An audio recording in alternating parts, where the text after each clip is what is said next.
You can't wolf it down like I did. I'm spilling over everywhere.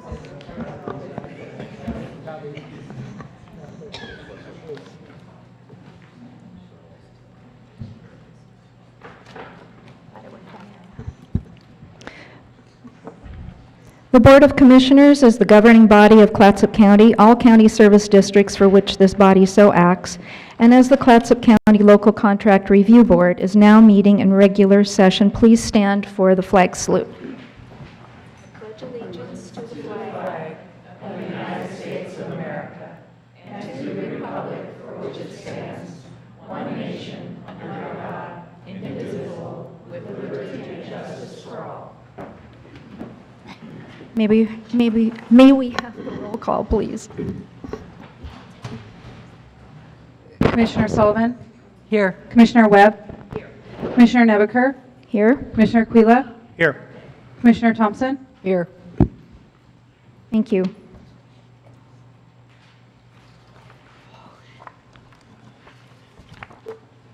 We now have a motion for the agenda approval. Chair Nebaker, I move that we adopt the agenda. Second.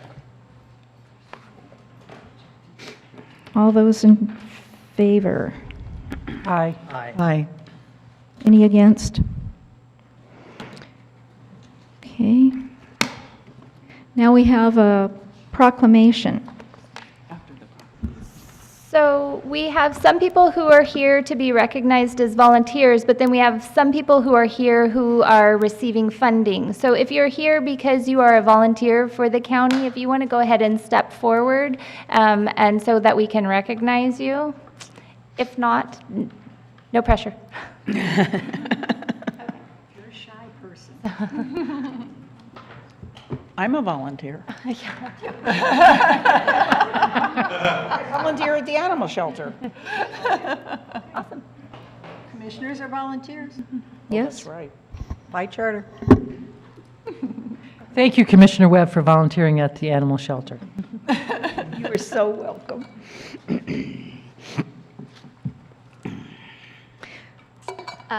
Staff report, sorry. Oh, excuse me.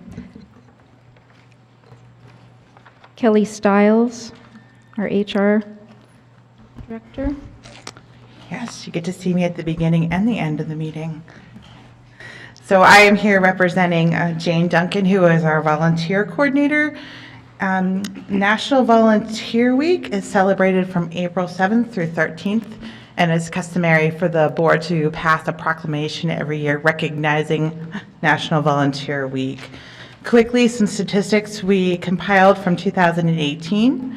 There were a total of 711 volunteers who donated 17,847 hours of service to the county and its communities.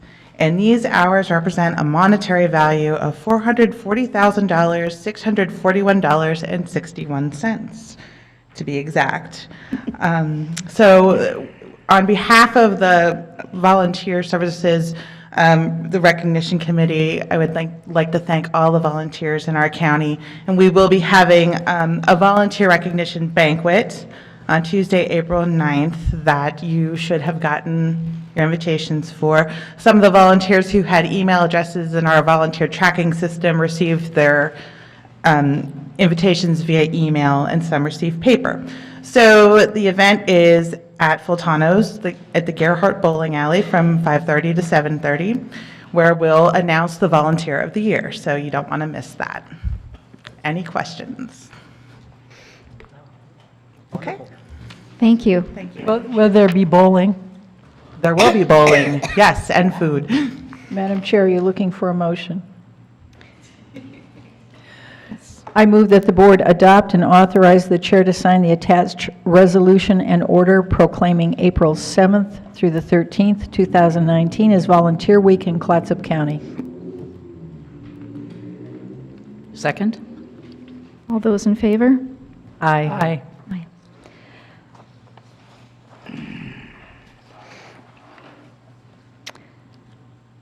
The Board of County Commissioners for Clatsop County, in the matter of proclaiming April 7th to the 13th, 2019 volunteer work, the resolution in order.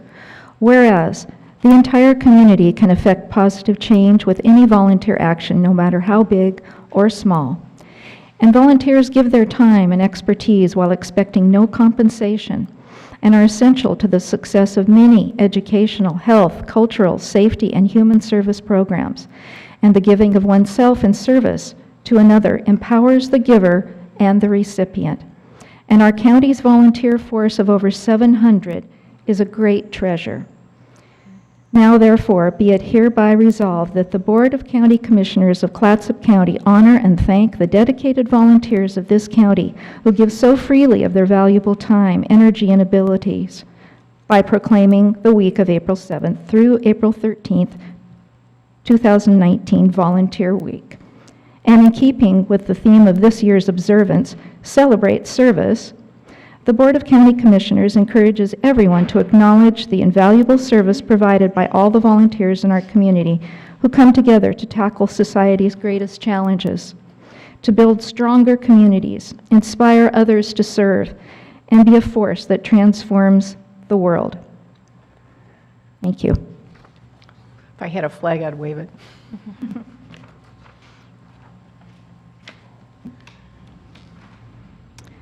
Now is the time for business from the public, and this is an opportunity for anyone to give a 3-minute presentation about any item on the agenda except public hearings or any topic of county concern that is not on the agenda.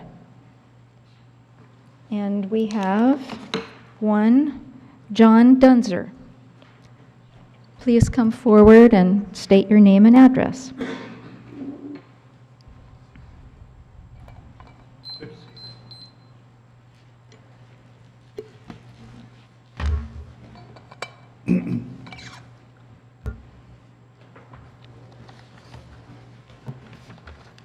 These are the commissioners. This is the clerk's copy. John Dunzer, D-U-N-Z-E-R. Live in Seaside, 2964 Keepsake Drive. And this is a courtesy visit because I wrote a very negative letter to a state agency that has a lot of statements in it, and some of them are statements about the county and the city and the school district that we have down in the Seaside area. And I thought it was important for me, I have no idea whether it's important for you, to at least give you the opportunity to throw tomatoes at me if you wish. But anyway, we had an election in Seaside about 1.5 years ago, 2 years ago, 3 years ago, I don't know, 2 years ago, where we had one election that was $140 million to put some schools up on the hill, and then they cut that down to $100 million to put some schools up on the hill. And I worked with the school district during that time period, and we got them down, and they ran the election, and they really weren't interested in a whole lot of alternatives. And they really didn't feel like alternatives were their business. And that's the way they went into it. The only alternative they had was whether the voters were going to give them enough money. And so they just kept moving down the scale until they found the point of resistance. Came up with a solution, $100 million, that I felt was way high for the fact that it could have been done for about $60 million less, and it could have been a better project. And they never really wanted to talk about it, nor did the city wish to talk about it. But part of this project involved expanding the urban growth boundary. And when you do expand the urban growth boundary, the city has to certify that they can't do it within the existing boundaries. And the solution that I was supporting made it possible to do it within the boundaries, and their solution didn't. So they weren't too happy with me, but I wasn't too happy with the state of Oregon, the Department of Land Conservation and Development.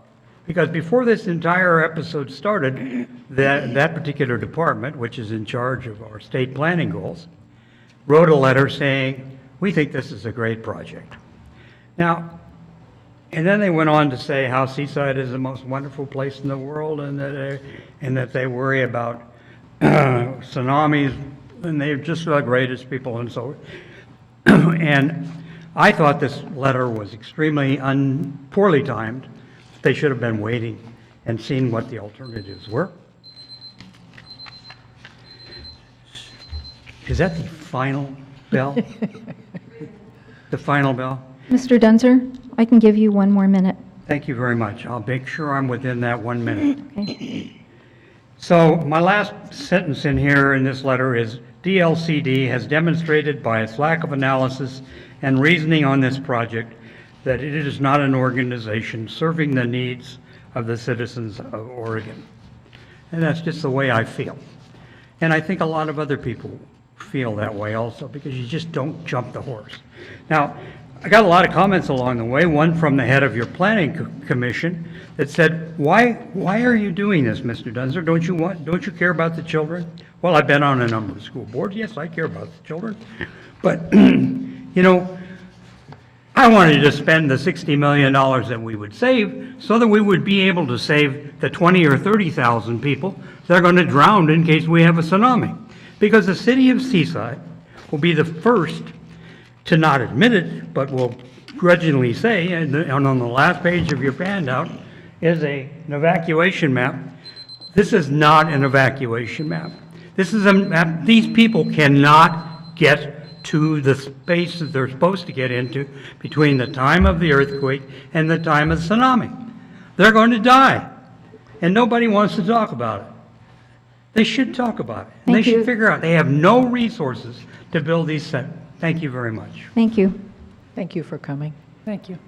Well, I think you ought to pay attention to this. What do I know? I don't. Now we move on to the consent calendar, and I would like to move item 6D to the business agenda.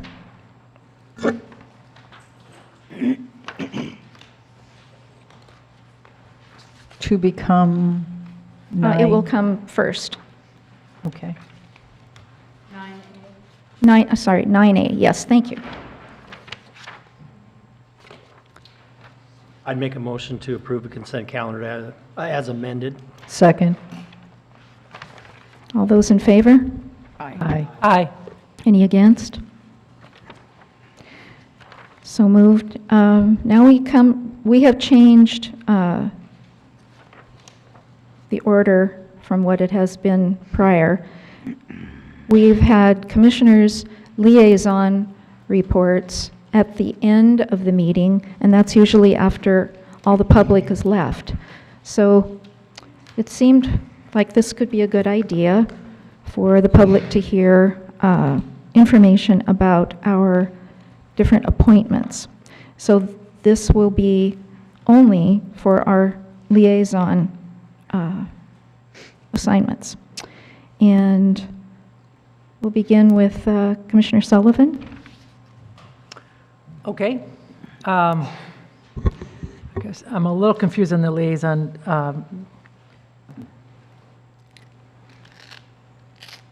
I had some confusion on that as well. Well, that list that we Right. had at the beginning of the year, Right. those assignments that we took on. Are we going to speak again at the end of the meeting? If there's time, we can do that, but yeah, this is the report for your assigned committees or boards. Well, I had two other things that I wanted to bring up, so. We are going to have part of the, Okay, at the end I will. for the legislative, did it come under Yes, bring it up that? during that time. Well, perhaps. I can do yes. that. Okay. That's fine. So on March 21st, I went to Salem to meet with, it was a stakeholders meeting concerning the Habitat Conservation Plan. And it was quite an interesting meeting. There were representatives from different agencies, Fish and Wildlife, ODF. They were on federal level, county level, state level, and then different nonprofits were there to talk about what is the, we are now in the second phase of looking at a habitat conservation plan for the state of Oregon. And so I attended that meeting. And I think they will have other meetings in the future about forest management plan. The state is working on them simultaneously. And then I also will have a Northwest Senior Disability Services meeting. That's usually the last Thursday of the month, every month, and that's my meeting tomorrow. So for my liaison commitments, that pretty much covers it. Thank you. Thank you. Commissioner Webb? I have nothing to report. Okay, thank you. Commissioner Quila?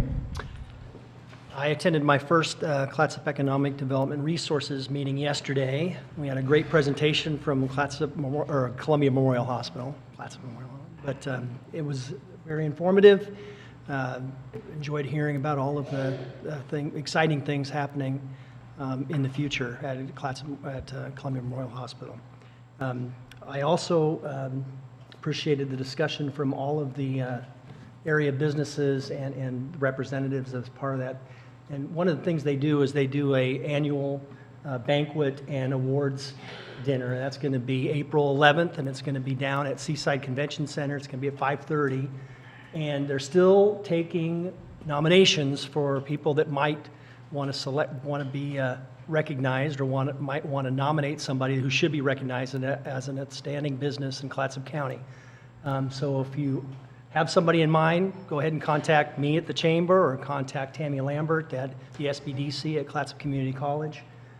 It's a fun event, and so hope to see a lot of you there. There is a charge. Oh, to go to the dinner? Yeah, $25. Yep. Just saying. Yep, that's it. Okay, thank you. Commissioner Thompson?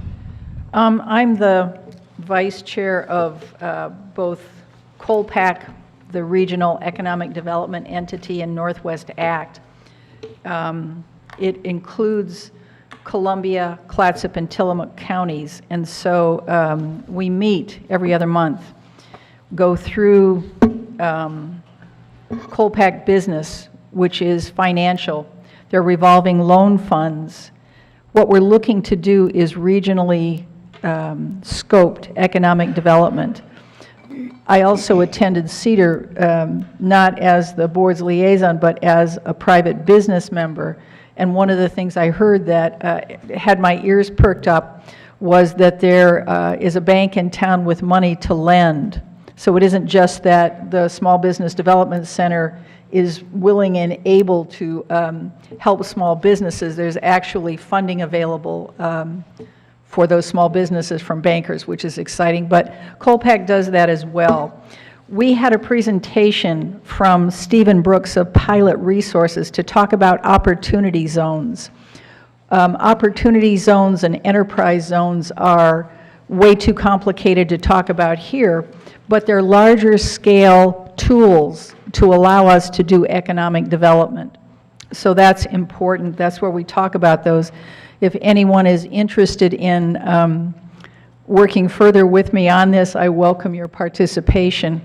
Northwest Act is the Northwest Area Commission on Transportation, and that's the, bless you, that's the interface between the Oregon Department of Transportation and us.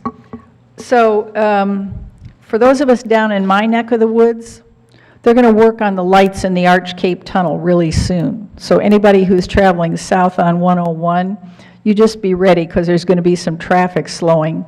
We did a lot of communication talk, because if you're out and about, ODOT knows that for some of us, we've got one lane north and one lane south. So if they hold us up and they don't communicate with us, it's a problem, because it impacts business, personal, medical, everything that goes on. So the folks who come to these Northwest Act meetings are the project people. They're not the communication people. And what they said was, 511 Trip Check is still the one to call. They said they're working on making it better, they're working on message boards, they're working on their website to make it friendlier. We also hear about the activities for public transit, so Sunset Empire Transit District comes to those meetings, and we hear about all the projects, all the problems, all the broken culverts that impede traffic flow. There are applications for airport funding. The problem is, there isn't enough money. What a surprise.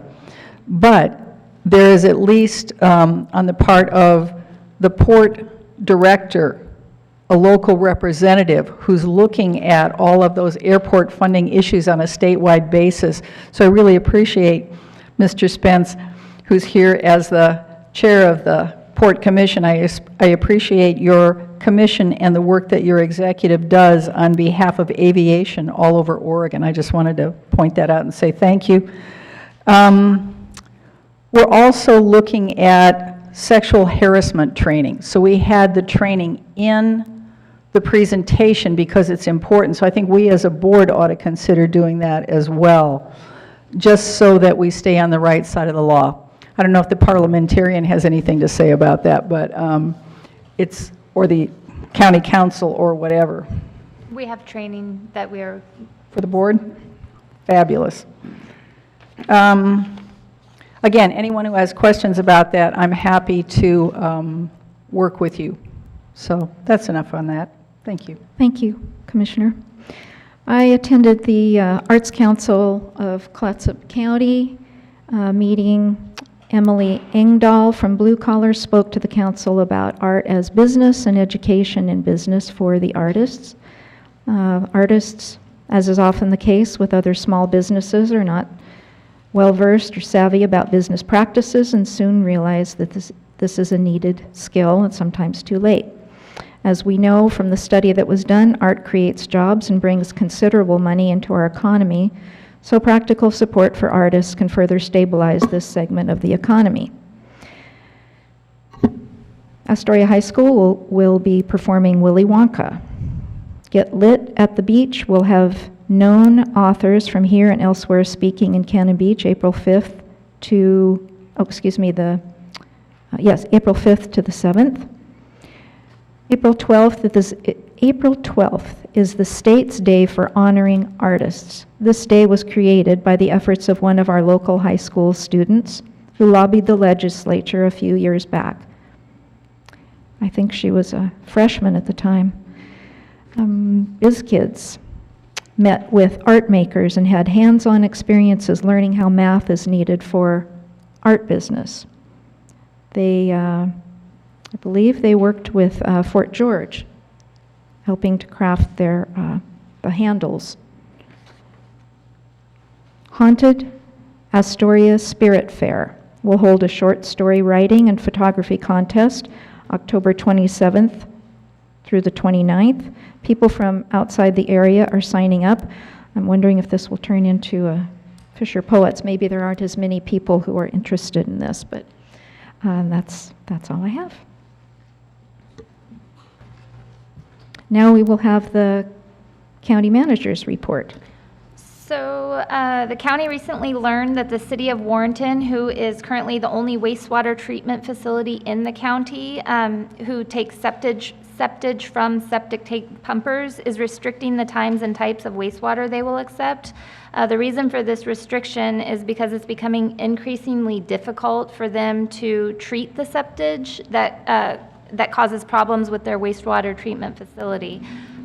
This is not an immediate county issue to be addressed directly, but it affects us indirectly because a good majority of our unincorporated people are on septic systems.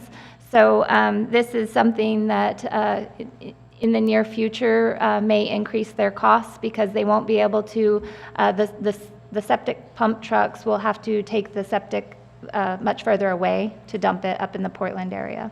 So that's one thing. County staff met with a representative from the Seaside School District this morning, as well as the City of Seaside this afternoon. So a couple of things that will be coming before you in the near future is regarding the reversionary clause on some of the tax lots that were where the school currently operates. Staff is reviewing information regarding the tax lots and what options the board may have to consider when the reversionary clause takes effect. A couple issues that will come before you is the city or the school district would like to have the property to sell, and the City of Seaside would like to receive the property for free to turn to a park. So those are two things that would be coming before you. The RLED will be holding a meeting on April 9th out at the Jewel School. Can you specify rural law enforcement district? Sorry, yes, Rural Law Enforcement District will be having a meeting on April 9th at 6 p.m. out at the Jewel School. The citizens are invited to that, as well as the Board of Commissioners. The staff met this afternoon with DAS, Department of Administrative Services, out at the Oregon Youth Authority. This is to discuss the deferred maintenance condition that they left the facility in. Chief Deputy was there with me, as well as Lieutenant Phillips and Capital Projects Manager Dave Diefenbach, and I think that we made a good case as to the concerns that we had in regards to the report that we originally received that said that the state left the building with $3 million in deferred maintenance. Some of that was not necessarily deferred maintenance, but projects that they had hoped to accomplish. But there was still at least over $1 million that was identified as deferred maintenance, and that was a list that was created back in 2014. And so those issues that were over $1 million back then were never addressed, and so our concerns are that those issues are going to be well beyond that. So we're still working with Senator Johnson to try and see what the state can do to compensate for some of that deferred maintenance that they've left us with. So do you see that as being more than $3 million at this time? No, we don't see it as being more than $3 million. The original list that they provided were things that, should OIA have stayed open, additional projects, like there was a security fence that they wanted to put up that was included in that list. So after talking with them, the list of actual deferred maintenance was over $1 million. It was around 1.1. But if you take that 1.1 million that was considered deferred in 2014 and hasn't been addressed for the past 5 years, those issues are only going to be more costly now that they haven't been addressed. And then as a result of the board goal setting session, one of the things that came out of that was receiving customer feedback. And so one step that we've taken to address the issue immediately is on your screen. And so citizens can go, whether they receive services directly by coming in, whether they call on the phone or go online, they can go through the different departments, and it's just a quick little survey as to the types of how satisfied they were with the services that they received, and they can also provide comments. This is something that we can pull this information as frequently as we need to, and so at this time we're proposing that staff will pull this on a quarterly basis and provide this information when we're doing our quarterly financial reports. So that is all that I have. Pardon me, I have one more brief thing. I wanted to mention, too, that ODOT will be paving south of Seaside. They said in April of 2019. That's really soon. So plan ahead. Be checking Trip Check and ODOT's website if you're going south on 101 from Seaside. I know. We talked a lot about it. Thank you. So now we move on to the business agenda, and we've moved 6D from the consent calendar, and that is the Tourism Promotion Committee appointments on page 45 of your packet. So the chair appoints with the approval of the commission. So this was the first year that we had a tourism promotion committee, and tourism applications to request tourism promotion funds that are in accordance with the ORS go out in October, and they are available through November. And then in the month of December, a committee meets to review those applications and make sure that they're in compliance with the ORS.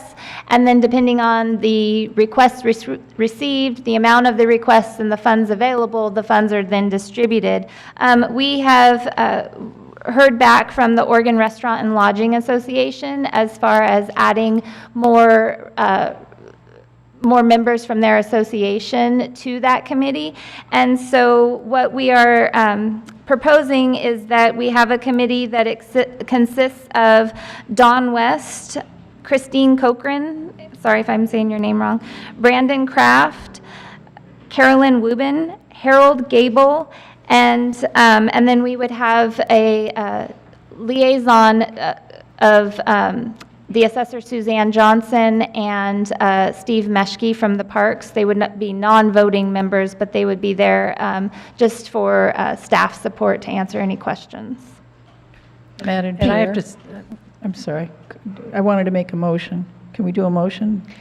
So, this is, could I ask the county council, based on the statute, so now that these names have been read and approved by the chair, do we need a motion now from the board to approve?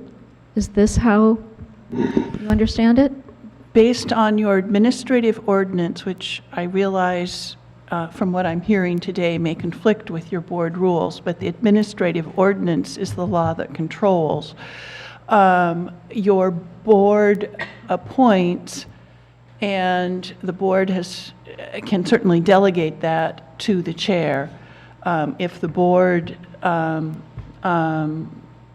supports that with a motion to have these people, then the chair would appoint. So the motion would be, I move that these people be appointed by the chair to the board of whatever.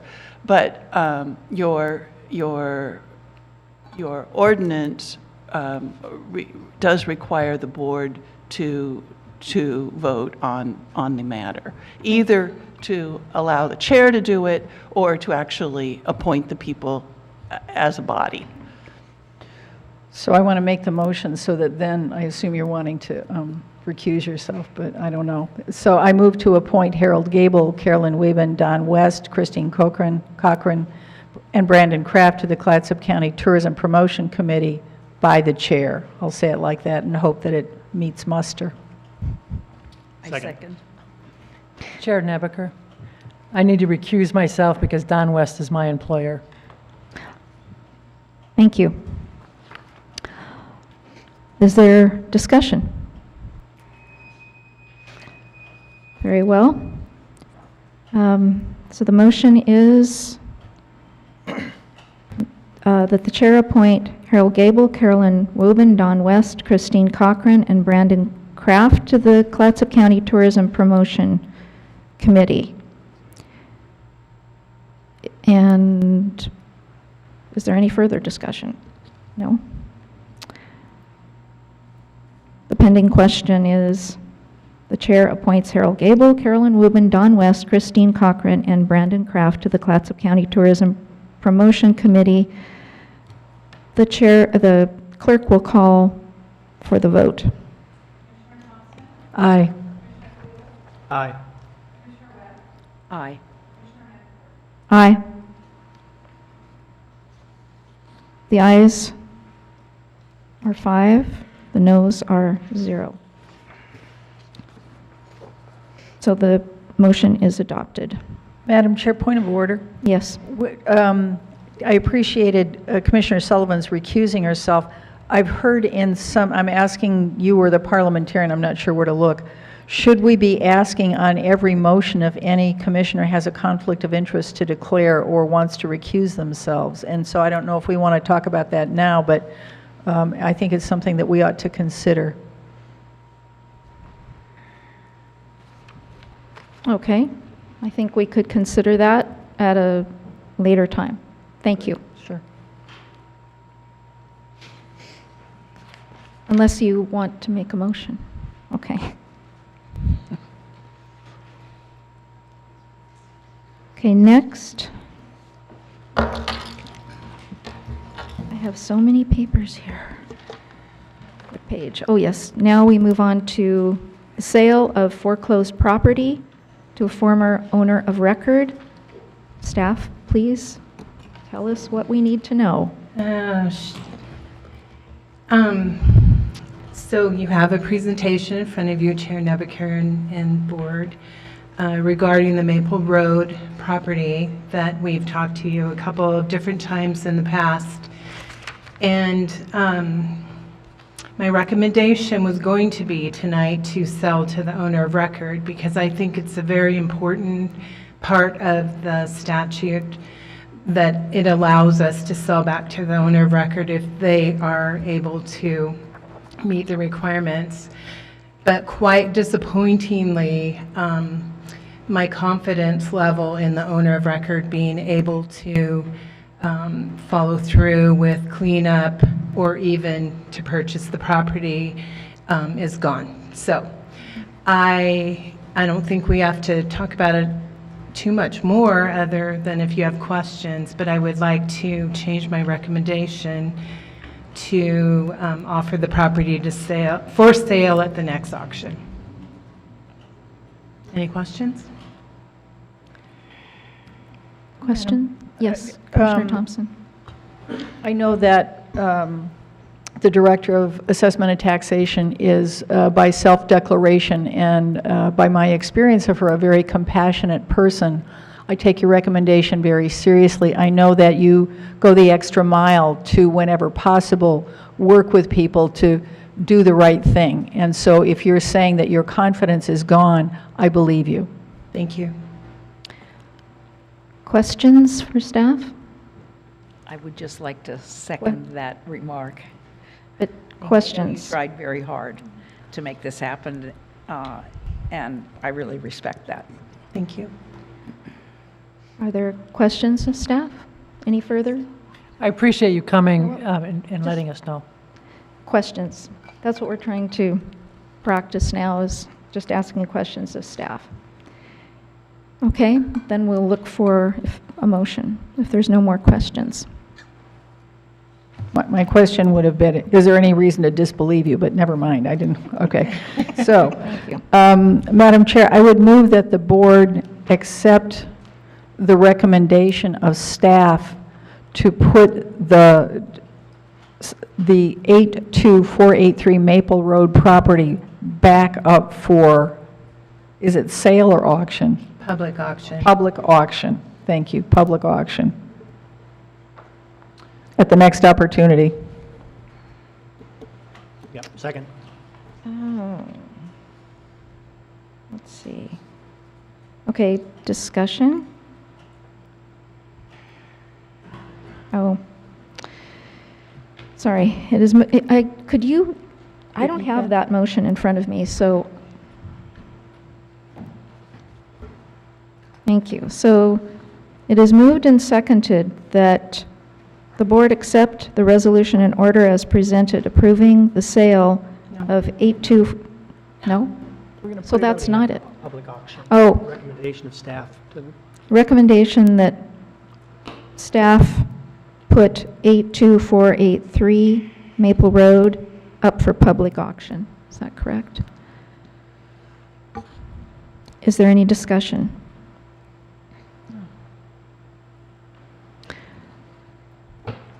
Pending question is, shall we adopt the main motion to, that the board accept the resolution and order as presented, approving the sale for public auction of 82483 Maple Road? I'm not sure I stated that accurately. I didn't. Is it close enough? No, we need to strike the part about the resolution in order, because there isn't one. Sorry, I didn't cross it out before I gave it to you. Okay, let's, Let's make sure we get this right. yes. I'm sure the neighbors would be grateful if we got this right. Chair Nebaker, in options to consider, number 2,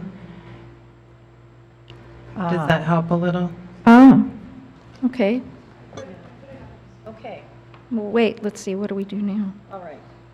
So, withdraw that motion? She can read what's on the, Oh. Awesome, Teresa. Thank you. Okay, so. Don't we love the clerk of the board? Yes, we do. Yes. So the pending question is that that the board accept the recommendation of staff to put the 82483 Maple Road back up for public auction at the next opportunity. Public auction. Public auction. Yeah. Yes. Public. Sorry. And Clerk will call the roll. an aye vote will adopt the motion, a no vote will defeat the motion. The clerk will call the roll. Aye. Aye. Aye. Aye. Aye. So the ayes are 5, the noes are 0. The ayes have it, and the motion to adopt. Can you put it back up there again?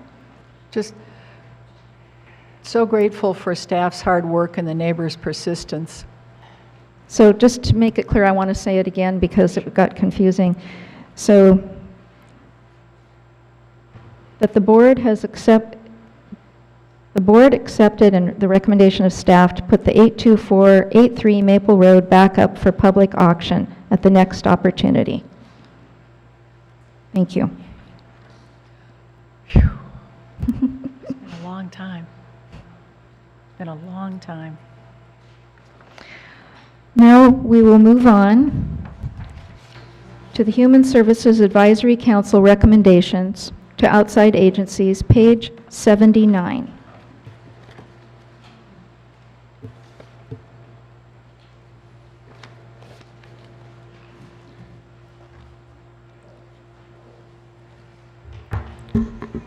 Thank you, Commissioners, for having us.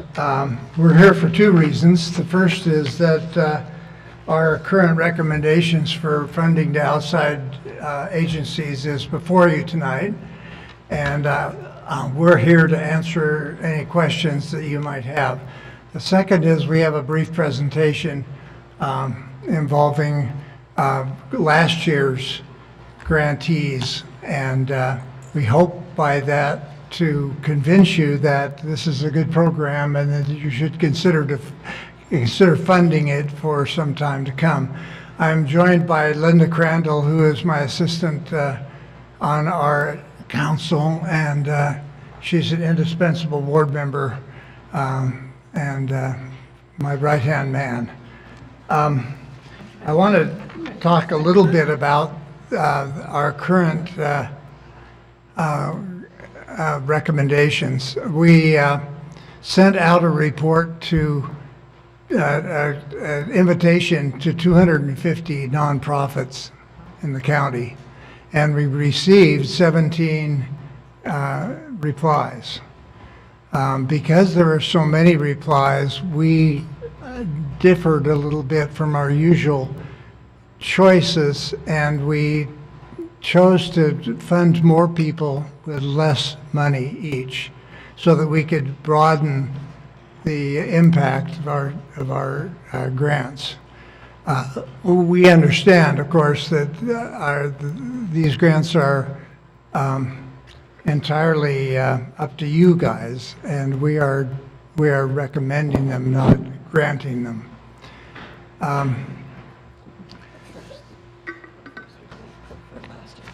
What's that? Yeah. We want to go to last year's first, and then we will proceed to answer any questions you might have on this year's program. So I'm going to talk very little myself and instead switch it over to the individual people who are responding to our request to have a brief presentation tonight. And the first one is CASA. Go ahead, you're not tied down to your slides. Thank you.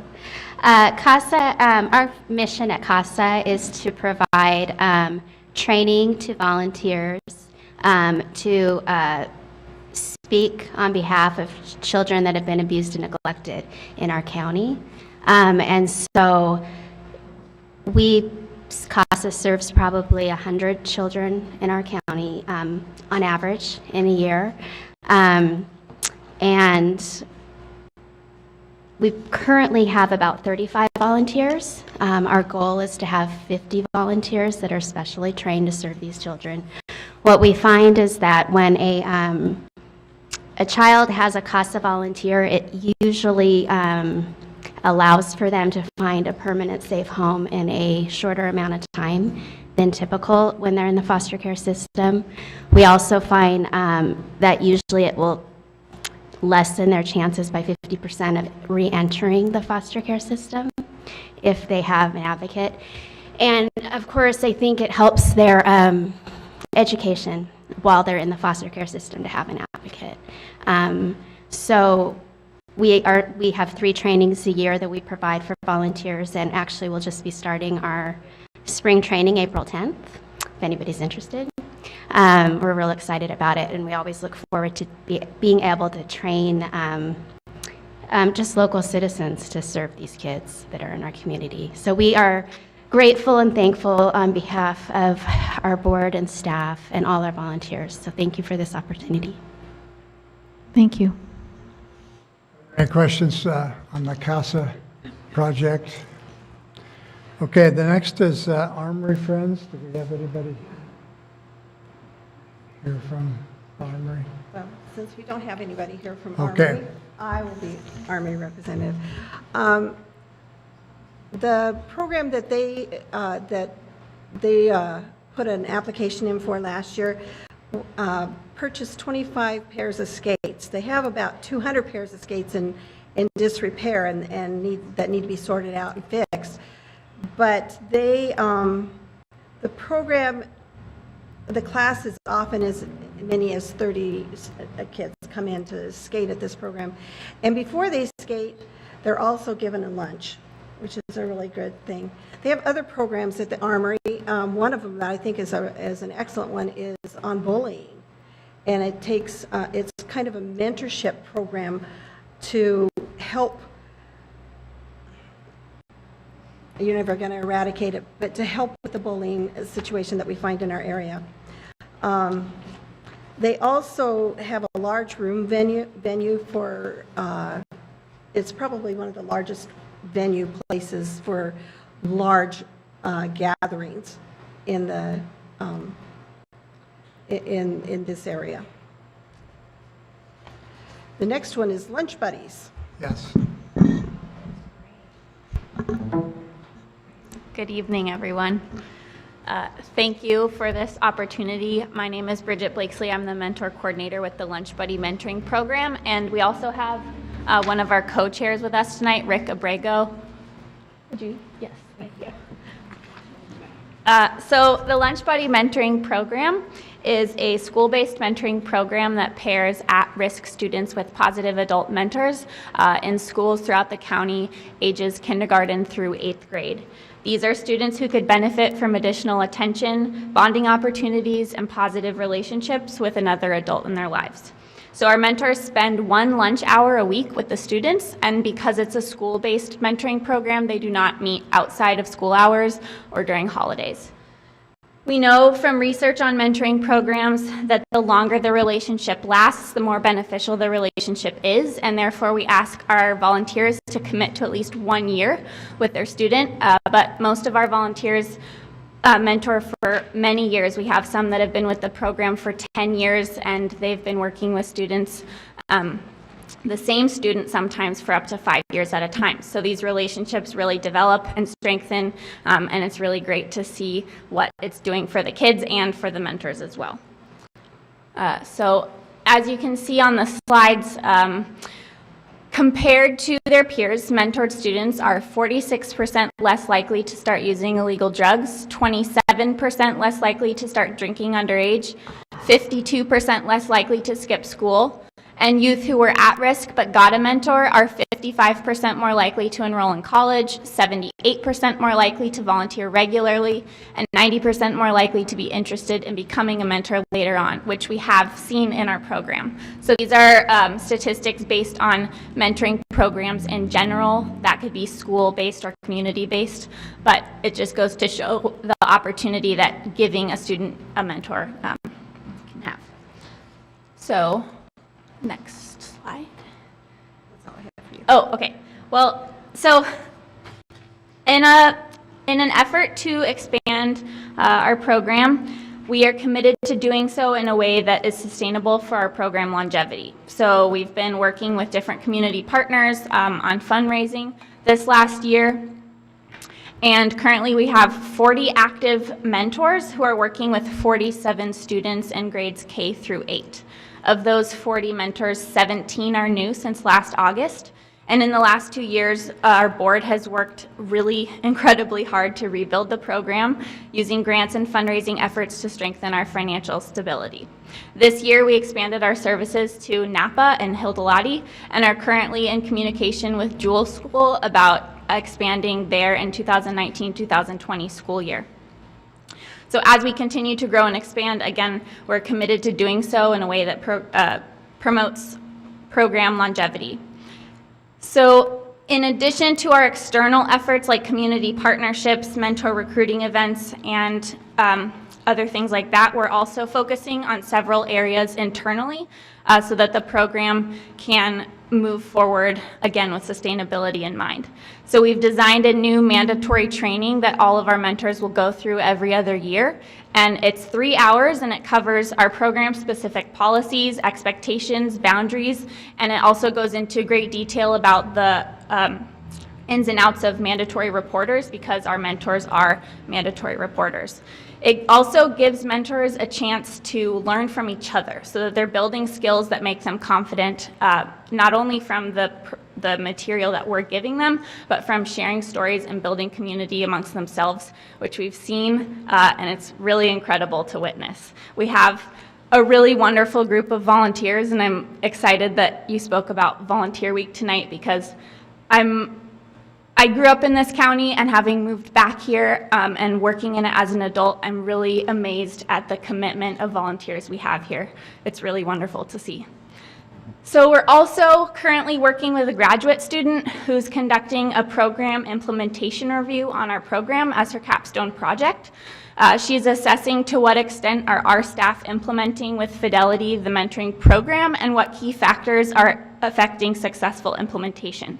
She's working directly with me, the board, site coordinators who are on school support staff, and mentors and community partners to conduct her research. And our hope is that her findings will provide us with clear feedback we can use to improve the functions of our program.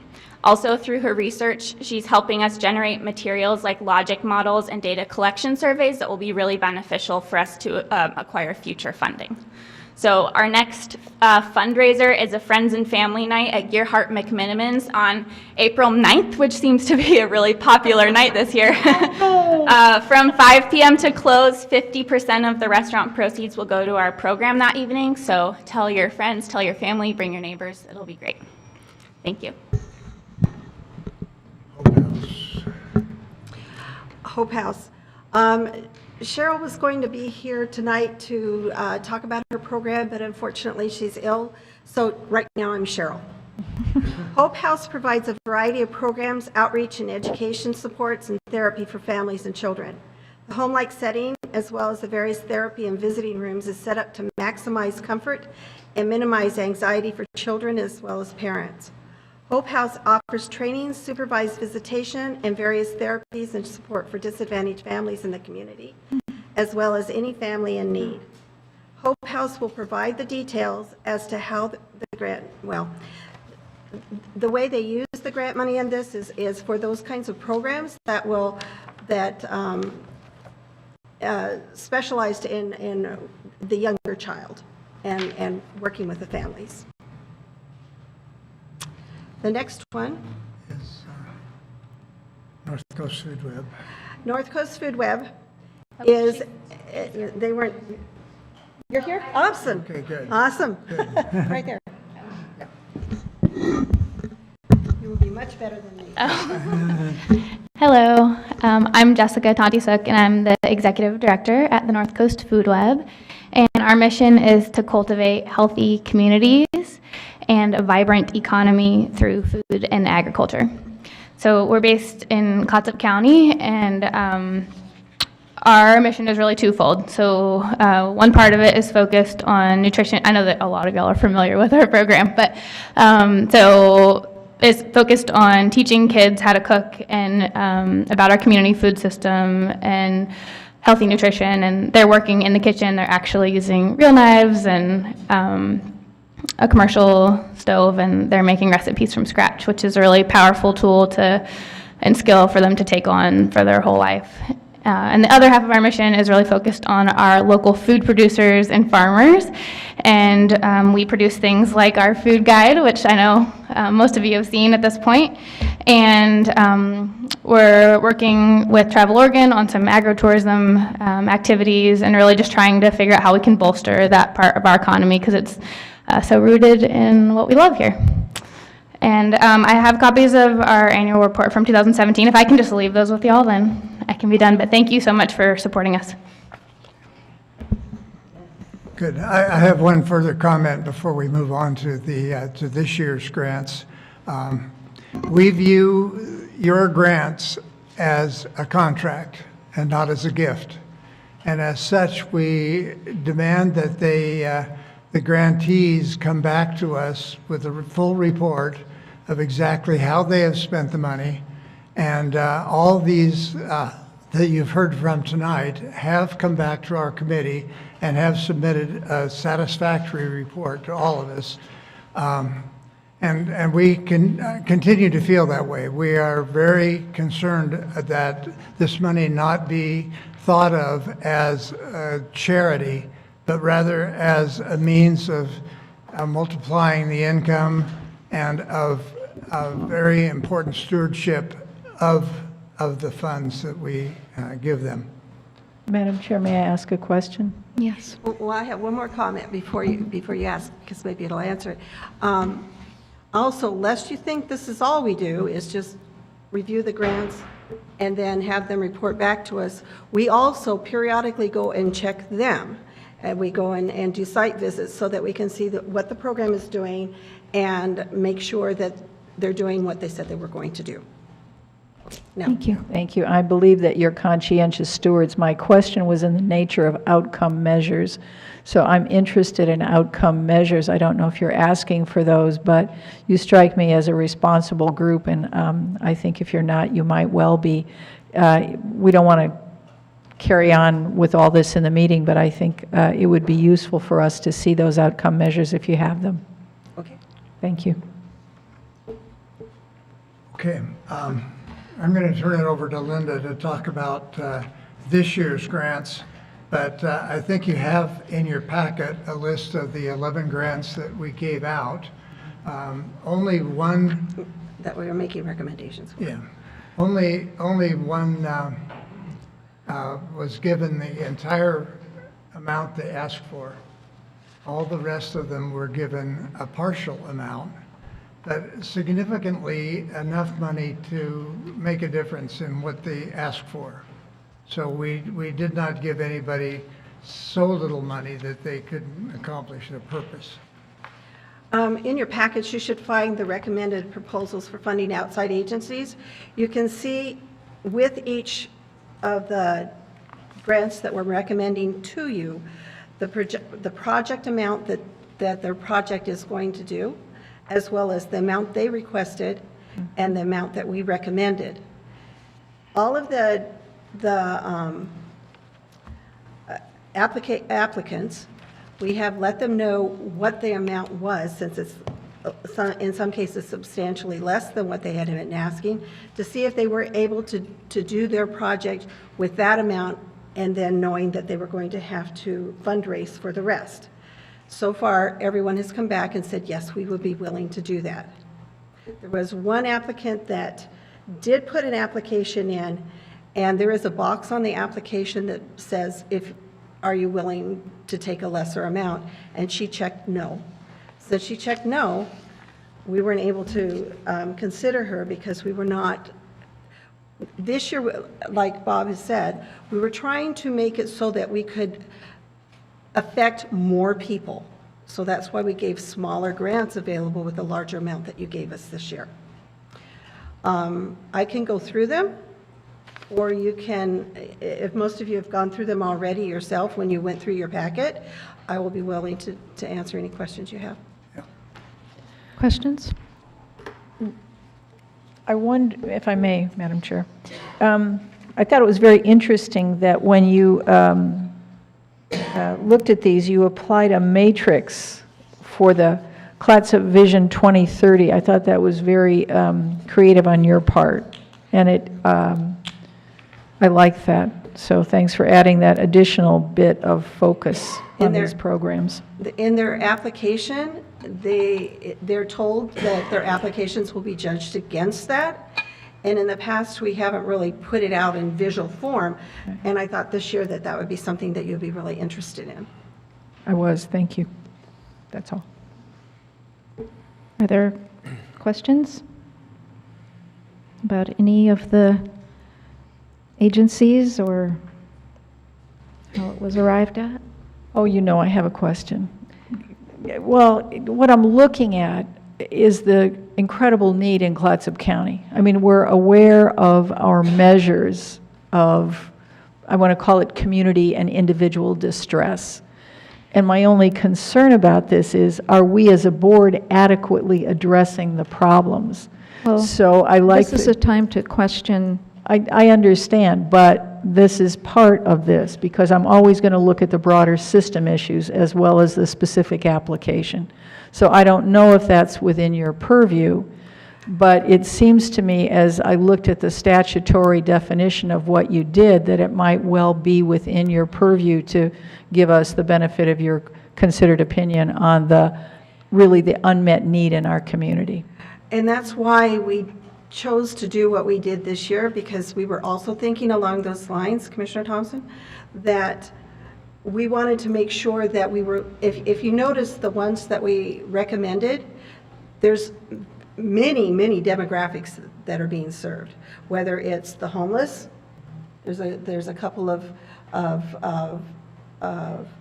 applicants that did that, or that were addressing those issues.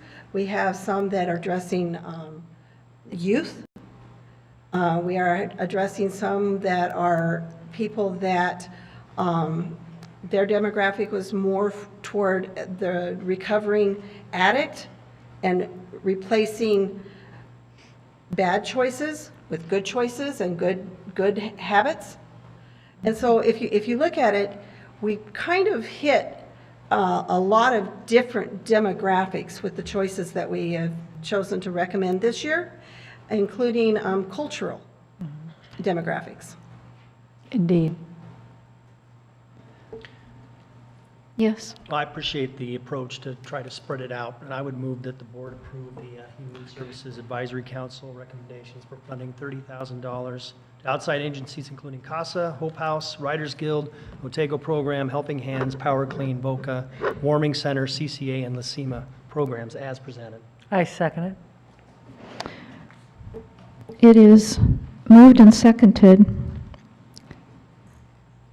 that the board approve the Human Services Advisory Council recommendations for funding $30,000 to outside agencies including CASA, Hope House, Writers Guild, Otego Program, Helping Hands, Power Clean, VOCA, Warming Center, CCA, and LACIMA programs as presented. Is there any discussion?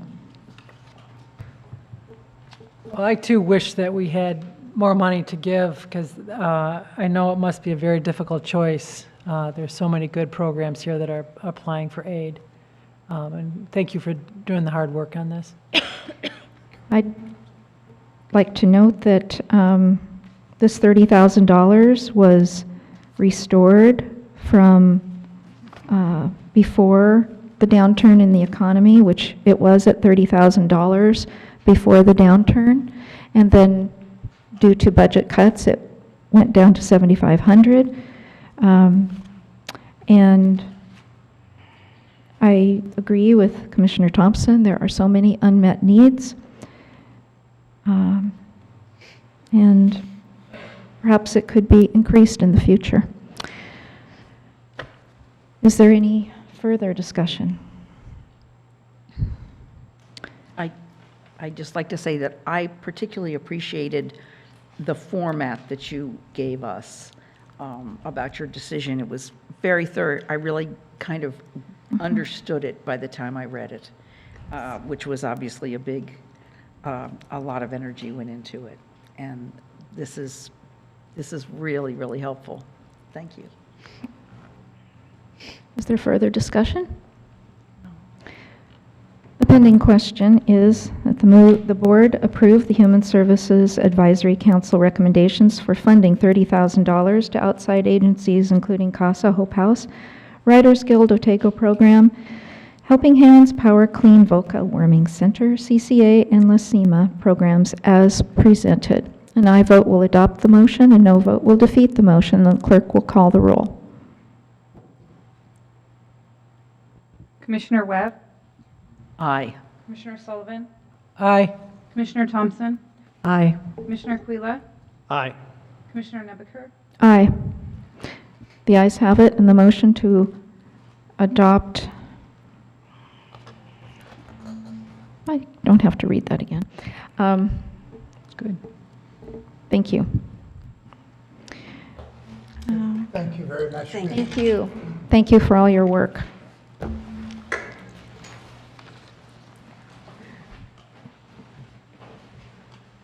Good luck. Thank you. Thank you all for coming. Thank you. Appreciate it. We do have remarkable volunteers. That represents a lot of work. Okay. Now we move on to the appointment of Citizen Advisory Committee members. Page 99. I don't know if it helps for me to mention the page number. It does help. It does? Okay, good. You haven't heard of these? I'd have to find them to use them. So this might be, well, let's wait a moment. They're happy now. We should have cake and ice cream out there. Yeah. Well, if they want, they get to go to McMinimans and for the volunteer appreciation, they get to That's right. bowl and, yeah. Okay, so we have Gail Hendrickson from the Community Development Director. Good evening. The county staff is proposing to undertake a comprehensive overhaul of its comprehensive plan. We originally adopted the plan around 1979 to 1980. And right now the plan is 5 volumes. It's more than 2,200 pages. We have a lot of information adopted into the plan that dates back to that 1980 timeframe. And it's time to update it and modernize it. And it used to be that under state law, we were required every so often to do what was called a periodic review. Mm-hmm. And then in 2007, the state did away with that and just made it mandatory for cities with populations greater than 10,000. And so since 2007, the county has not really touched this comprehensive plan. In 2003, we did do a limited review and created the rural communities and the regulations for Napa and Swenson, Miles Crossing, et cetera. But really, we haven't done anything since that time. So we have 18 goals in our comprehensive plan, statewide planning goals, and we also have 6 community plans. And what we are proposing as staff and what we had brought to you this evening was working with those citizen advisory committees. And statewide planning goal number 1 is citizen involvement. And it's also part of your strategic plans, projects, and programs. It's priority number 5 on there. So we were proposing to create 6 planning area citizen advisory committees, one for Clatsop Plains, one for the northeast area of the county, one for the Southwest Coastal area, one for Elsie Jewell, one for Lewis and Clark, Olney Wolosky, and then also Seaside Rural. And then in addition to that, we would propose creating a county-wide citizen advisory committee that would consist of one representative from each of those planning areas, plus 5 persons from the incorporated areas that you would appoint as well.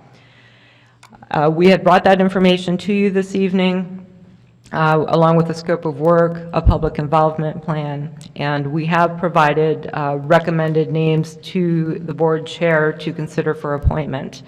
I'm really here tonight to answer any questions you might have, and that concludes my presentation. Questions for? So, Madam Chair, I don't know if this is a point of order or what. I know a lot of people here. The only one I've had a business dealing with is Mike Magyar, but I don't have any conflict of interest, actual or potential, with anyone. I just have a series of relationships. So I just wanted to announce that for the record. Thank you. Any questions for Ms. Yes, Hendrickson? I have a couple.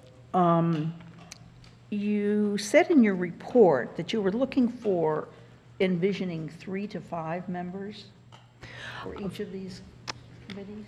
For each of the 6 planning area citizen advisory committees, we thought 3 to 5 would be a manageable board level or committee level to work with, 3 being the very least, 5 being more ideal. And we would be looking for people who are either residents or property owners or business owners or employed in those planning areas, because they do have that community knowledge and vested interest. Right. I noticed actually that there were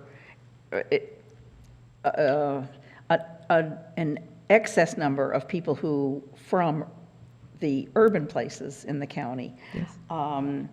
So I'm wondering if maybe if it would be possible to sort of aim for 7 and go out and maybe work a little harder, maybe in conjunction with those of us who represent rural areas, to generate more real local people. So that, I mean, would you be amenable to that? What was the timeline that you were trying to convene these groups by? We were looking, I believe, starting in late April, early May to start convening. We did advertise from February 4th to March 1st, and we would like to go back out after this meeting and continue recruitment as well, because we do know several areas where we didn't even get applicants. Right, right. So, and maybe it would behoove, I would encourage my fellow commissioners to, to maybe beat the bushes a bit for you. Thank you. Sometimes an invitation from us or an encouragement to apply, might help you a bit. Are you going to talk about, I guess my comment about all the rest of the paper that you gave us is that it really looks like a good process to me. Thank you. I'm really pleased with the amount of detail that you provided. I think it was very, very cool. I mean, it's a very nice program. I really like it. The only other question I have is, do you have enough staff to pull this off? I believe that we do. We're proposing a 33-month time frame, so we're not trying to rush it. I contacted other cities primarily who have gone through this. Counties aren't really updating their plans now that they don't have to. City of Milwaukee, for instance, is right now going through this process. They're looking at about a 2.5-year process. They hired consultants, and they're anticipating spending $250,000 on those consultants, plus still having to have about 1.5 persons of staff time to assist the consultants. So we have a planning staff of 4, and yes, we do have applications that do come in. We have tried to time it that we will obviously be holding we're proposing 18 community-wide meetings, 3 in each of the 6 planning areas, that would be held either on weekends or evenings, so there's not a conflict necessarily with day-to-day operations. But you have to give those people compensatory time. We don't do, you? yes. So at some point, it will all catch up to us, but we are anticipating that we can conduct it in-house with staff. We will be requesting, I don't know if I can say what I'm going to request. There are requests being made in the 1920 budget as well as in the 2021 budget for completing. And actually, the 21-22 budget. Yes. Yes. For additional staff or some consulting? No, for some consulting fees, but it's a pretty minimal amount. So, and the nice thing is there is so much information available at the state level that we can draw on a lot of that for free. And I got a very strong commitment at a meeting that I attended recently with our local DLCD person, who said she was really looking forward to working with you. So okay. Can I encourage the budget director to take a close look at this request? She's taken a very close look, trust me. Okay. Once again, good job, Gail. Thank really. you. So I have a question. So it's not called periodic review. What is it called? We can call it whatever we would like, and there is no mandate for us to undertake this. We're doing it because we feel it's the right thing to do and the right time to do it. And I'm just calling it comprehensive plan update. It's CPU in my head, but whatever you'd like to call it. Excellent. Thank you for your leadership on this, Gail. Thank you. Madam Chair, Yes. I really appreciate the diversity. I was delighted to see First Nations people in this. I saw loggers and fishermen and environmentalists and just all kinds of people. What's our deadline to go out and beat the streets to see if we can draw in some more folks to help you in this project? I would like to keep the new application period open for a month and perhaps start at April 1st and run it through the end of April. No fooling. Okay. Thank you.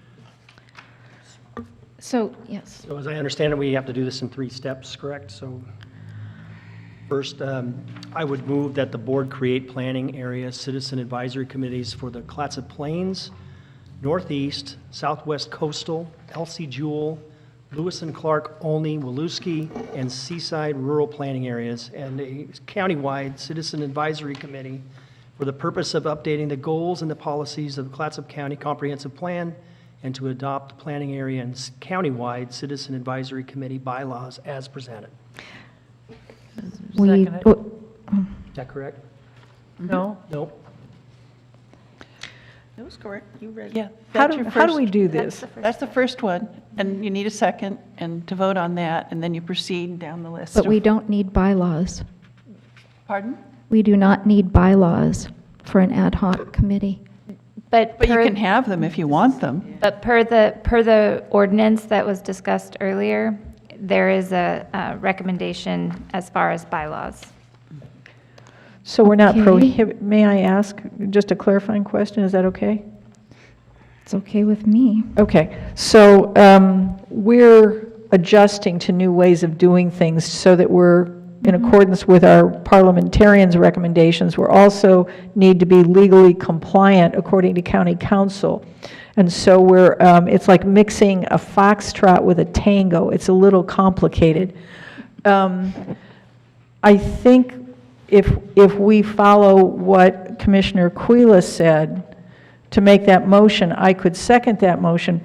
What I don't understand, if I can just clarify, we wouldn't do step 2 in terms of the appointments, because that would be the chair's purview, and then we would do step 3 to approve the comp plan update, scope of work and public involvement plan. Is that, I don't know who to look to see if I have this right. Interim county manager will speak up. So it was determined earlier that, yes, we do have our board rules, but it was pointed out by county council that we do have in our county ordinance that we do address the situation with advisory committees as well as the bylaws. And so at this point in time, to be in compliance with the county ordinance, if we follow the steps that have been laid out by staff, then we will be meeting those. And then what we can do at a later time is go back and address the rules so that they can be in compliance with the ordinance. So we're going to fly the plane and rebuild it as we're flying? Sure. Okay. That said, I would second Commissioner Quila's motion. Okay. Can the clerk put the motion on the screen? Is that possible? That was swell. That was really handy. It's in your packet. It's here. It's the exact motion. That's what he read. Thank you. Mark, That's okay, I'll just. right here? Thank you. Okay. It is moved and seconded that the board create planning area citizen advisory committees for the Clatsop Plains, Northeast, Southwest Coastal, Elsie Jewell, Lewis and Clark, Olney, Woluski, and Seaside Rural Planning Areas, and a countywide citizen advisory committee for the purpose of updating the goals and policies of the Clatsop County Comprehensive Plan, and to adopt the planning area and countywide citizen advisory committee bylaws as presented. Yes, we do need to make one amendment to the countywide bylaws to add a section 1 to Article 4. I think it's Article 4. And I had brought copies to hand out and then was under the understanding we didn't need bylaws, so did not hand them out. But we need to add a section 1 that says that a chair and a vice chair will be appointed. Will what? A chair and a vice chair will be appointed. Of the groups. Yes. Okay, so, let's see. Maybe we should just bring those back. I think I can it might bring be a those, little we can bring those complicated. back at the next meeting. Yeah. And that won't keep you from anything you need to do now. I'm probably going to need to read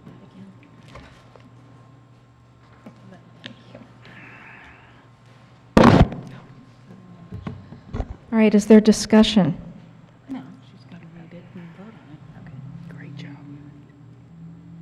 Okay. So I guess the discussion is that if we bring the bylaws back, is that implying that we're going to discuss the bylaws at the next meeting? What does that mean? Would we be able to place those on consent? Pardon? Would we be able to put the bylaws on consent for the next agenda? There may be. It sounds like there's just one, you want to approve 5 bylaws or whatever they are, but there's one for the advisory, the one advisory committee that you want to change. Right. So you just bring that one back. Okay. But I think there were some questions about the bylaws, some changes, so how do we do that? Your board has other questions that you wanted to discuss? You don't want to pass the bylaws tonight? Is that what I'm hearing? Well, we just had the motion and a second that we do that, Yes. but Well, I guess if you don't want to pass the bylaws, then you don't pass the motion. Madam Chair, may I? yes. I think, Council, I thank you for your good listening for us. We're as I said, we're making new ways here. I think we want to pass these tonight. I think we're concerned that we want to accommodate what the planning director wants. So my hunch is what we want to do is pass these tonight, then have her come back and bring us her amendments next time. That's exactly correct. Okay? So how does that work? If we have the bylaws in our packet, but there's going to be, can any of that be changed? Bylaws can be changed at any time. So you vote to pass them tonight. What you pass tonight goes into effect. When Gail feels it appropriate, she can bring you back an amendment to the bylaws. The committee may want to look at it and recommend changes. They may come back. Those bylaw changes will come back to you, and your board again looks at it and votes on it at that time. All right. Thank you. Any further discussion?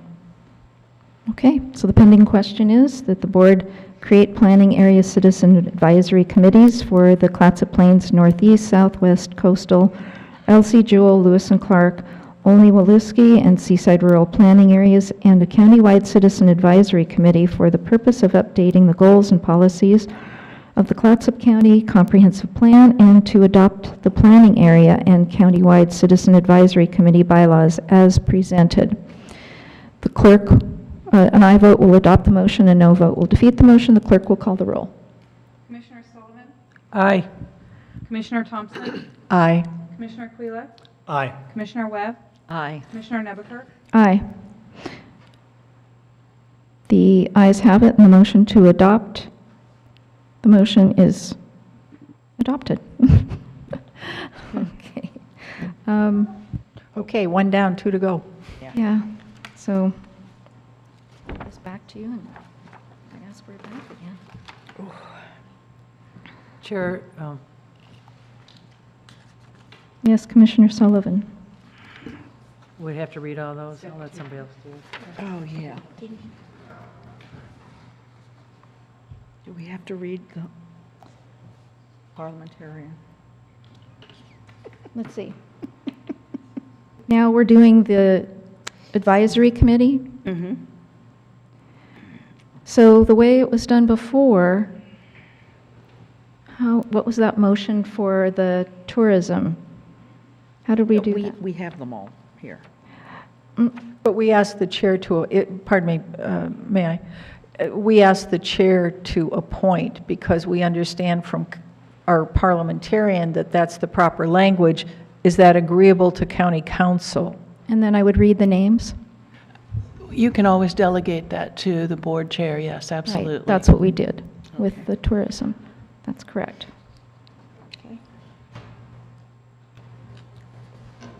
I will move that the board appoint members to the planning area and countywide citizen advisory committees as follows. Clatsop Plains, Robert Strickland, Diane Heinz, Northeast, Cheryl Johnson, Jennifer Rasmussen, Dirk Rohn, Tally Spill, Kelly Huckstein, Southwest Coastal, Charles Dice, Richard D'Onofrio, Theodore Lundy, Margaret Minnick, Elsie Jewell, Matt Samuelson, and Pam Birmingham, Lewis and Clark, Olney Waluski, Michael Magyar, Andrea Mazzarella, James Nikas, Paula Bew, countywide, Harold Gable, Patrick Cochran, Jan Mitchell, Jim Allegria, and Andrew Davis.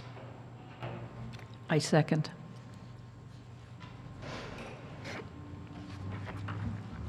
Discussion? It's been moved and seconded that the board create the planning area citizen advisory committee. No. No. Board appoint members. Sorry.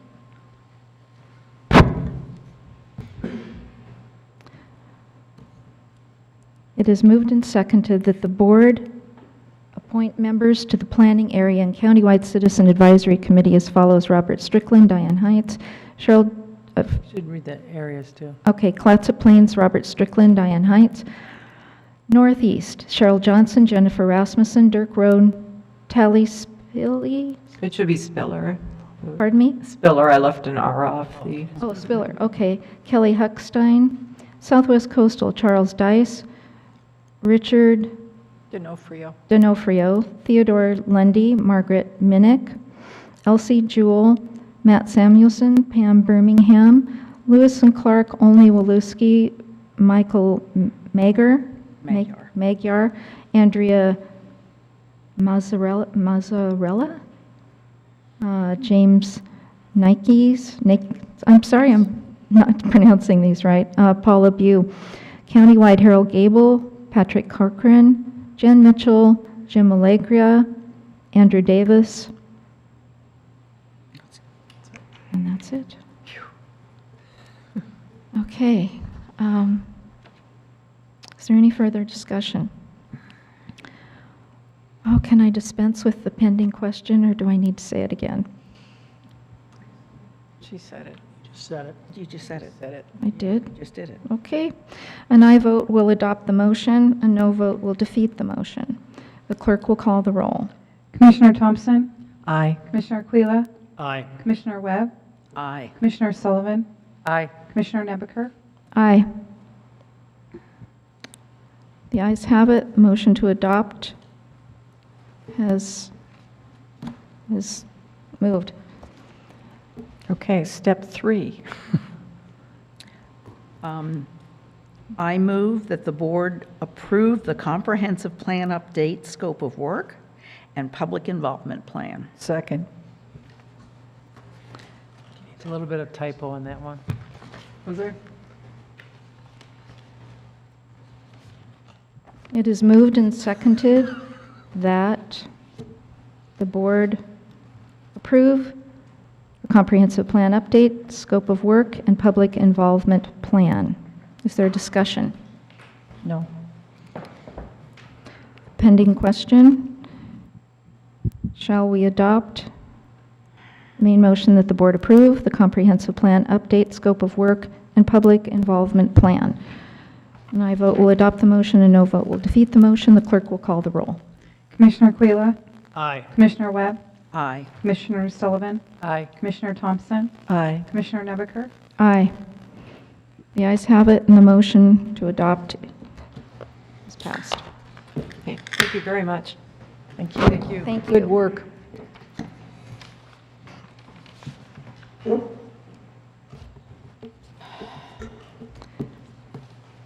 And I apologize for making that so clumsy. It's new. I don't think that's It's new. Yeah. Okay, we move on to the county manager recruitment firm selection. Well, good evening. I am here to answer any questions you may have and assist you in your final selection for the recruitment firm for the upcoming county manager search. You have the proposals in your packet from 6 of the 9 contacted firms. I apologize. I just realized this evening I left out firm number 9, which was Cullen, Benzinger and Associates from Daytona Beach, Florida. They did not submit a proposal, so fortunately I didn't leave their proposal out of the packet. I just forgot to add their name to the list. So I am open for any questions or comments you may have.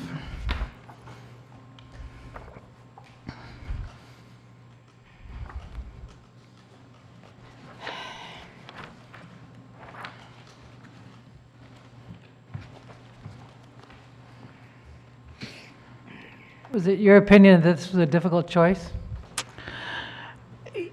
Yes, in one way it is, because I think they're all qualified from just my review, and I think they all bring some unique qualities to the process as well. So you have a bunch of qualified applicants, and each one has something unique they could bring to the table. So really, and of course, there's a price point to consider as well. So in my opinion, I think any of them can do quality work. It's just what you want in the firm and how much you want to pay for it.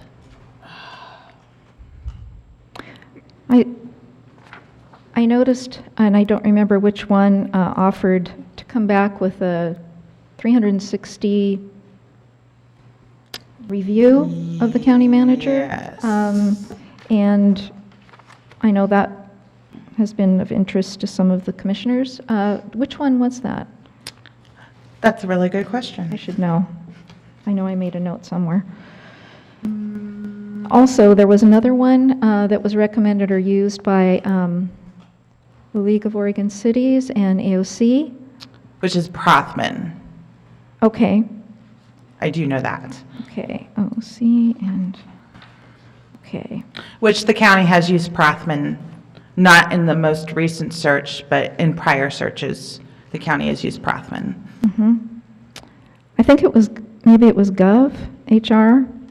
Are they the ones that offered to do the 360? And what would that look like? Would that be an additional charge, or is that they're just doing that?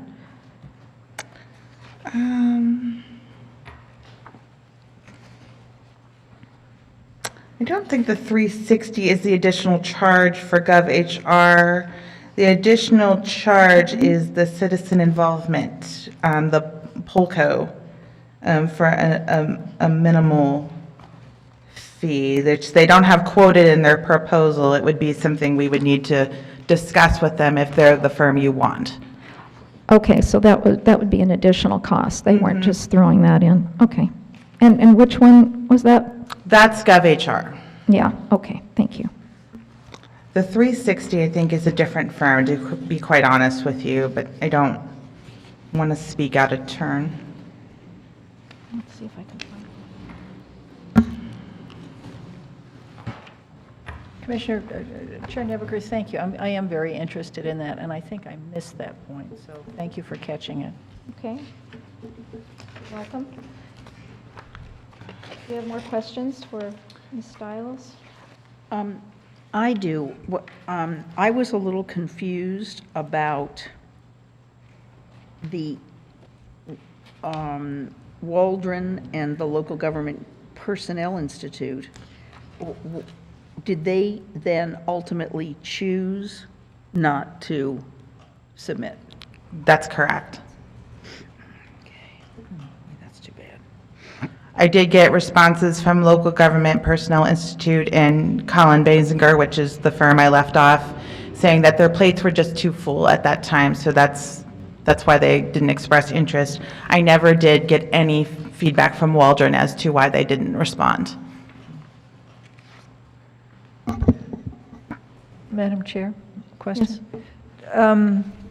LGPI, Local Government Personnel Institute, for those of us who've been on the board for a while, is a familiar name. They have I want to say, a fairly deep knowledge of the county. You didn't get any indication of when they might be available?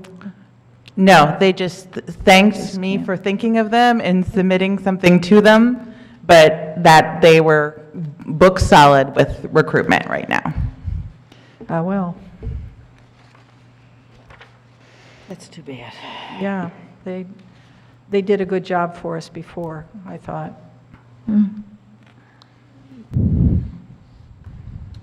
We haven't used them in the last decade at least. Well, no, but they did that special report. Oh. How could you forget that? I think we especially want someone who is very familiar with Oregon land use laws and Oregon way of doing things. I know a lot of these are national companies.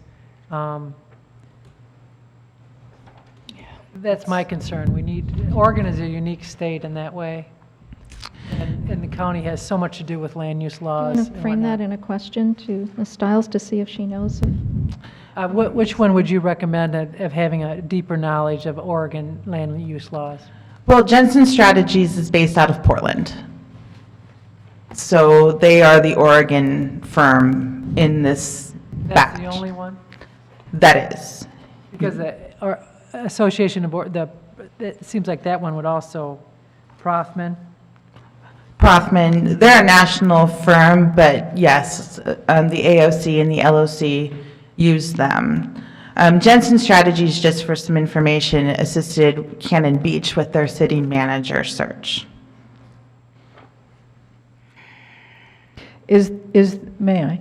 Yes. The reason for their lowest score is because of the price? Yeah. The price, and I'm sorry. And also, while again, this is subjective, so you don't have to take 100% of my opinion. I thought some of the other proposals had more detail and offered a little bit more robust of a search product than what Jensen was providing.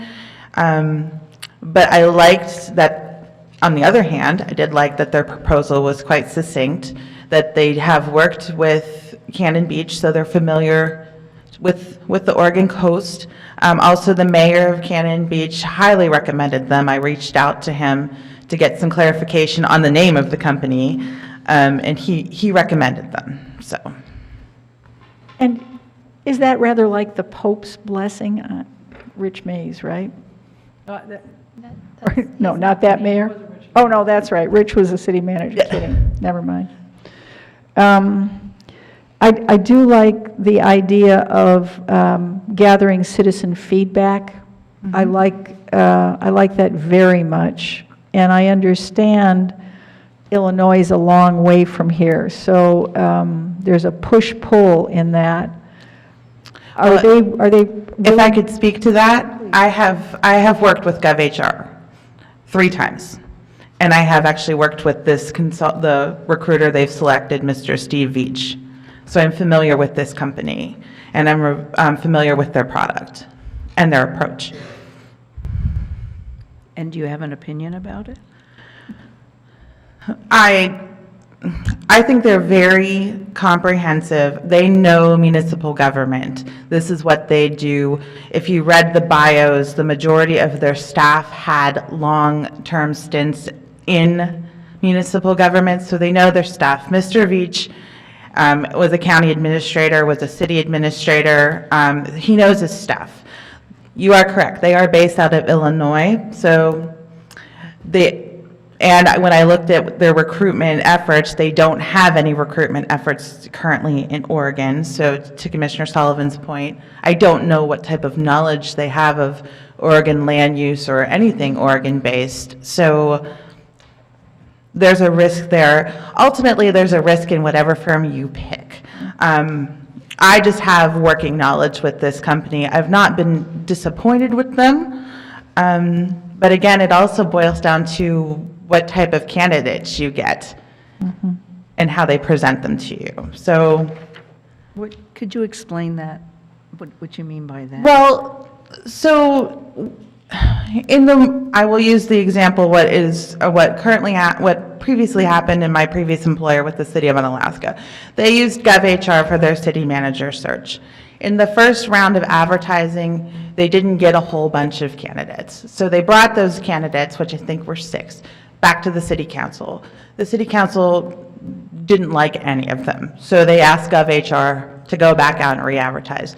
That was no fault of GovHR. That was just, they had seen some potential in those candidates, so that's why they brought them forward. The city council was not impressed, and they asked GovHR to go back out. So even the recruitment firm is kind of at the mercy of who applies to the job. Yeah.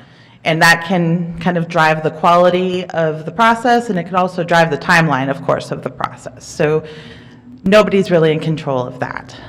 Understood. Margaret, may I? Yes. I'm concerned a little about the lack of distinction. Municipal, we're a county, and that's different, with great respect for folks who have city experience. County government's different. And I think part of the challenge that we've had is focusing on what is the scope of the county and how to function with a home rule charter as a county, because we got started in a charter that looks a lot like it's done for a city government, and that's some of the culture for a city government. I had a chance to speak with somebody who said, well, isn't the Clatsop County Board of Commissioners just kind of advisory? And so that doesn't communicate an understanding or respect for our legal responsibilities and authority. So whoever we select, I mean, are you confident about GovHR or any of them? Did you think about those kinds of things? Oh, I did, and I looked at all of their current recruitments and previous recruitments of all the firms. I think they have a broad base between municipal, county, bigger villages. I think there's a wide spectrum of what they've recruited for in all of them. So I'm confident that any one of them you pick is going to do what it is that you're asking them to do. Because as I read these proposals, they are wide open to engaging with you as a board to see what it is that you want in your next county manager. And also the pieces that I liked in every single proposal is there's a staff engagement component as well. And then there are about 2 that have that public involvement component as well. So I can't make a strong recommendation either one, except I was pleased with all of the proposals I did receive. That's good. I think it's interesting that the GovHR, which got your highest score, was also the lowest cost. Yep. Do you, and they're in Illinois, they're going to have travel costs. So I was kind of confused by that. Sometimes I don't always respect the lowest bid. And that's why there were other categories that were scored on. They just happened to score the highest. And again, this is me just looking at them from those categories. I understand completely what you're saying, that not always the best price, you get the best product. So I think in this case, those are the two most important things to me, the cost being the lowest, and then also the staff and community involvement opportunities being the highest. GovHR seems to have scored well for a reason, so that would be Yeah, where I'm at. So it says it offers software to gather citizen feedback, but that doesn't necessarily mean it is in their proposed cost. This could be something that would be Additional. very expensive. We don't know that, so I'm not, do you know anything about that? I think this is the one, yes, that offered to do the 360, but if there's no, I mean, that could be a lot. they have, they offered optional, not this particular optional service to the city of Alaska, but another optional service at the time, and I apologize, it escapes me what it was. I think, it was kind of like a Skype interview feature because of the distance where Alaska was to the candidates. That was very nominal, and I don't want to misquote the price, but it wasn't like it took the proposal and multiplied the cost by 2. It was nominal. So I would anticipate, again, please don't quote me, I would anticipate that this citizen involvement recruitment process, this POLCO, would not be doubling the overall cost of the proposal. But there would be an additional cost, but again, it's a feature that it seems they only provide. Okay, Madam Chair? yes. So what about that Prothman had worked with Association of Oregon Counties and League of Oregon Cities? That seems to me like a pretty substantial recommendation. Did you feel like they offered something different because they had worked with those two agencies or organizations? I felt the proposal they put together was very, very comprehensive as well. When I was at the CIS conference, I was just speaking to other organizations that had used them. They were happy with their product. I think one of the big things that I saw that would be a benefit to this process is the information gathering and research, that they would meet with the Board of Commissioners, the interim county manager, the department directors and staff as directed by the board, stakeholders, and then review all documents related to the position, which goes back to the job description that we were talking about a few weeks ago, which that is after the project review, their first task in the process. So I saw that as a high point in their proposal.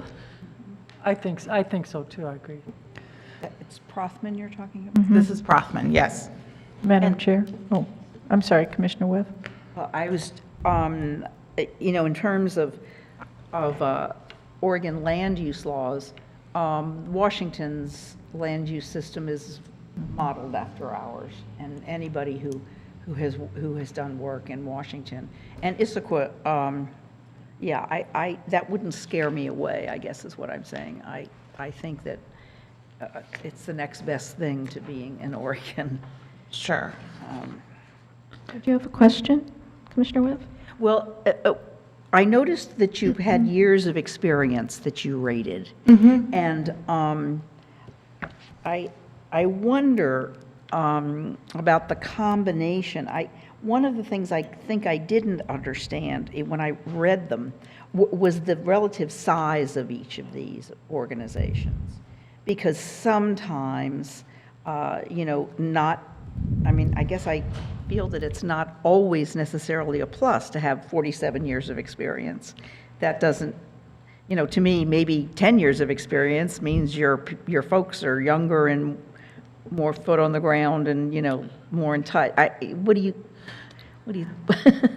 help me out here? So to be honest with you, I was looking at past recruitment processes and I found this matrix. I tweaked it slightly, but I thought overall it gave an objective overview to proposals that have a lot in it. They're recruitment proposals.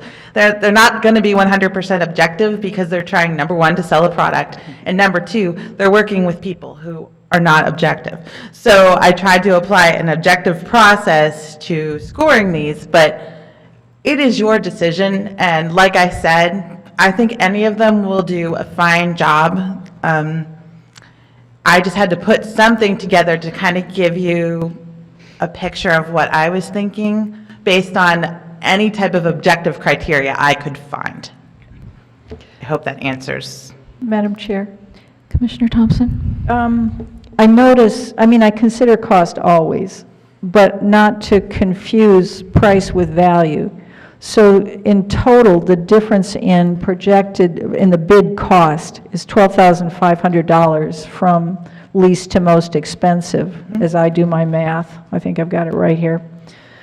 When I look at GovHR, we're probably going to be asking to pay more, so that would change their low bid to maybe not being the low bid. Prothman's experience with AOC and LOC and their proximity in Issaquah is compelling to me as I consider this, because I don't want us to play cheap on this. This is really important to do this right. And we've had some experience with, I'll call it churn in the position. So maybe if we have a more, maybe this is magical thinking, I hope, and I'm asking you this question, if we have a better selection process, the old adage is measure twice, cut once. And so is that kind of what you're thinking, if we really focus in on our selecting the right recruitment firm, that we're more likely to have a happier outcome that's of longer duration? That's a leading question, I know. It's a good question. And again, I will stand by, when you're doing recruitment, it really, if you have a process in place, which all of these firms have presented a process in their scope of work, and you follow it, it's really about you deciding which process looks most attractive to you to recruit the right candidate for the county. Again, they're recruitment firms. This is what they do. This is what they do all day long. So again, I feel confident with any one of them you pick. I would suggest you focus on the process and which process looks most attractive to you. Does that answer your question? That's nicely done, thank you. Yes. Because I've heard this questioning about the staff and community involvement opportunities with regards to GovHR, taking away the software function, do you still grade them at high in staff and community involvement? Yes. Because you weren't just basing that on the fact that they offered this option. You were basing it on the fact that the whole process gave them an advantage as staff and community involvement being a strength. That's correct. The information I put in parentheses was just additional. Additional. Yes. Okay, that's helpful, thank you. So that's not to say that it's based on that. Madam Chair. Commissioner Thompson? I think I'm leaning toward Prothman because I know some of the people they've recruited, and they seem to be excellent fits. So for me, that's the proof of the pudding, because somebody can, I totally respect what you say about we don't know who's going to apply, but as I look about about the state and think about the people I know, they've done a good job for the entities that they've served. So I'm leaning toward Prothman. So, do we need to ask any more questions rather than have a discussion before the motion? We've read through the packet. I've narrowed down my two, but I don't make a motion, so. So, Madam Chair, I would move that the board authorize the county manager to sign a personal and professional services agreement with Prothman to perform recruitment services for a county manager.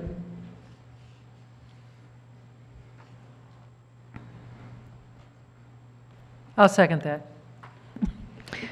It is moved and seconded that the board authorize the county manager to sign a personal and professional services agreement with Prothman to perform recruitment services for a county manager. Was there discussion? Yeah, I mean, Prothman was who I initially had thought would be the strongest one. I simply think that the cost being less, I think GovHR puts together a good package, as well as the staff and community involvement being something that we all really we talked about that a lot, that we wanted to make sure that that's a big component of this recruitment process. But that being said, Prothman does have more experience, in Oregon, and their record is a stellar one. So I don't have a big issue if we pick them. Up until this last time, the county has always used Prothman, Yeah. just to kind of. Madam Chair, may I? Yes. $5,000 is the difference in the bid, so over time, hoping. So. Is there further discussion? I'm sorry, I I said that up until the last time, the county has used Prothman. But I thought you said they hadn't worked with us for 10 years.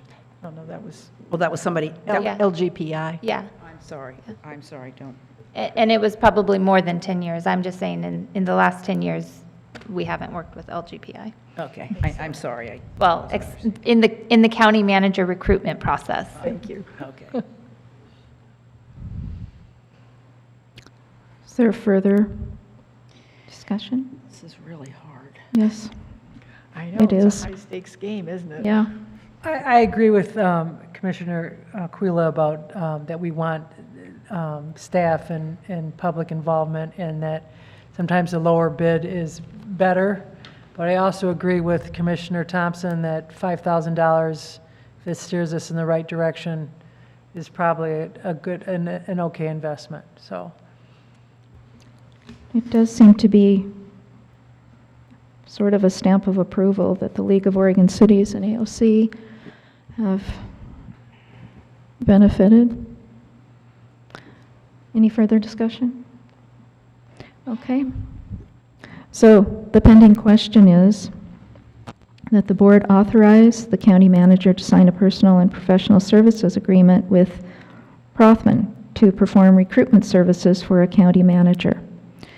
And I vote will adopt the motion, and no vote will defeat the motion. The clerk will call the roll. Commissioner Webb? Why do you do me first this time when I'm lucky? Aye. Commissioner Sullivan? Aye. Commissioner Thompson? Aye. Commissioner Aquila? Aye. Commissioner Nebaker? Aye. The ayes are 5, the noes are 0, so the ayes have it. Thank you for your good work. You're welcome. We've been in meeting for